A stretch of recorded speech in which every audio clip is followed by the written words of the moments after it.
تو کیا آپ جانتے ہیں کہ رمضان کے 30 روزے رکھنے سے ہمارے شریر پر کیا اثر ہوتا ہے؟ اس پر جاپانی سائنسدان نے ایک بڑی کھوج کی ہے جس کا جاننا ہر مسلمان کے لیے بے حد ضروری ہے۔ جاپانی بایولوجسٹ یوشونوری اشومی ایک سائنسدان ہے جن کو 2016 میں میڈیسن پر نوبل پرائز دیا گیا۔ ان سے جب پوچھا گیا کہ آپ نے کون سی ایسی چیز بنائی ہے جس کی بنا پر آپ کو دنیا کا سب سے بڑا انعام نوبل پرائز دیا جا رہا ہے، تو انہوں نے کہا تھا کہ میں نے کینسر کی ممکنہ دوا کھوج لی ہے، اور اس بات پر دنیا نے بڑے پر انداز میں ان کی کاوش کو سراہا اور مبارکباد دی گئی۔ اس کے بعد ڈاکٹر یوشینوری اشومی نے کہا کہ میں نے کینسر کی دوا نہیں بلکہ کینسر سے بچاؤ کا حل تلاش کر لیا ہے۔ تو لوگوں نے ان سے پوچھا کہ بتائیے ایسا کیا کیا جائے کہ کینسر جیسے خطرناک مرض سے بچا جا سکے؟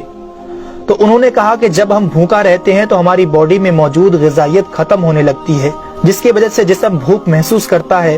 اگر اس بھوک کے دوران جسم تک کھانا نہ پہنچے تو ہمارا جسم بھوک کی شدت کی وجہ سے اپنے اندر موجود ان زہریلے سیلز کو کھانا شروع کر دیتا ہے جو کینسر کا سبب بنتے ہیں۔ اس عمل کو میڈیکل کی لینگویج میں آٹوفیگی کہا جاتا ہے۔ اگر آپ چاہتے ہیں کہ آپ کا جسم ایسے بیمار سیل سے پاک ہو تو آپ کو بھوکا رہنا چاہیے۔ جب ایسے سیلز مرنا شروع کر دیتے ہیں تو کینسر کا پرسنٹیج کم ہو جاتا ہے۔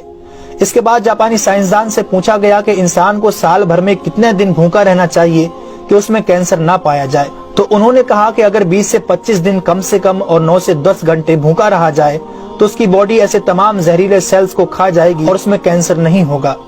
اے میرے پیارے رب کریم، آج ہمیں سمجھ آیا کہ مومن پر روزے کیوں فرض کیے گئے، اور آج مجھے اس احادیث پاک کی بھی سمجھ آ گئی جس میں آپ صلی اللہ علیہ وسلم نے فرمایا کہ ہر شے کی زکوٰۃ ہے اور جسم کی زکوٰۃ روزہ ہے۔ سبحان اللہ! میں قربان جاؤں ایسے سچے دین پر جس نے عبادت کے اندر بھی بیماریوں کا علاج رکھا ہے۔ دوستو، اسلام وہ دین فطرت ہے جو زندگی کے ہر شعبے میں راہ اعتدال کی تعلیم دیتا ہے۔ اس لیے آج نہ صرف مغرب میں زیادہ کھانے کو ناپسند کیا جاتا ہے بلکہ اسے انسانی صحت کے لیے بھی نقصان دہ سمجھا جاتا ہے۔ اللہ تعالیٰ نے اپنے پیارے محبوب حضرت محمد صلی اللہ علیہ وسلم پر وحی نازل فرمائی، کھاؤ پیو اور حد سے نہ بڑھو، بے شک وہ حد سے بڑھنے والوں کو پسند نہیں فرماتا۔ اس کے علاوہ حضرت ابو ہریرہ رضی اللہ تعالیٰ عنہ سے روایت ہے کہ رسول اکرم صلی اللہ علیہ وسلم نے ارشاد فرمایا، کھاؤ پیو اور پہنو اور خیرات کرو بغیر فضول خرچی اور تکبر کیے۔ دوستو، انسان کو کھانے کی صرف تھوڑی سی مقدار کی ضرورت ہے جو انسانی جسم میں توانائی پیدا کر سکے، جتنی توانائی انسانی زندگی کے لیے ضروری ہے، اور جس سے اس کی صحت اچھی رہے اور وہ اپنی روزمرہ کی ذمہ داریاں پوری کر سکے۔